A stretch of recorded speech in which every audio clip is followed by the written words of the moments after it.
ایک حدیث میں تو حضور نے یہ فرمایا ہے اللہ تعالیٰ 3 اشخاص کی وہ کتنی ہی فریاد کرے ان کی فریاد سنتا ہی نہیں۔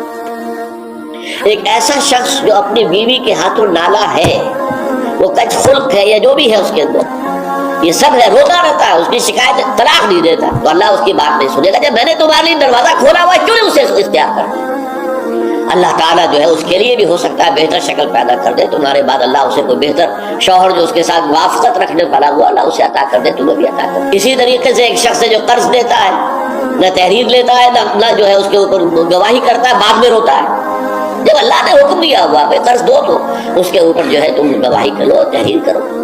اللہ کا حکم اس وقت نہیں کرے، اس وقت تو محبت آڑے آ جاتی ہے۔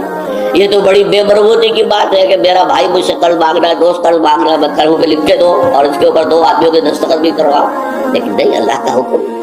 اب اگر تم نے وہ حکم نہیں مانا، اب مت رو، اللہ تعالیٰ تمہاری جو ہے وہ جو بھی تمہاری فریاد نہیں سنے گا۔ یہ میں روایت آپ کو سنا دیتا ہوں۔ وقد روى شعبة عن فراس من الشعبي عن ابی بردہ عن ابی موسیٰ قال ثلاثة يدعون الله فلا يستجيب لهم۔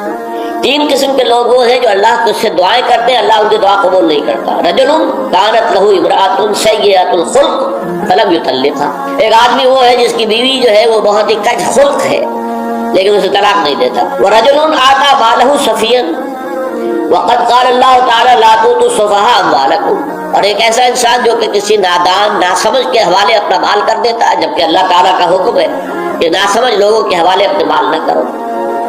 وَرَجُلٌ لَهُ عَلَى رَجُلٍ دَيْنٌ، اور وہ شخص کے جس کا کوئی قرض کسی کے ذمے ہے، وَلَمْ يَشْهَدْ عَلَيْهِ بِهِ، اس کے اوپر اس نے گواہیاں نہیں کروائی تھی، اور روتا ہے تو وہ اللہ تعالیٰ اس کی دعا نہیں سنتا۔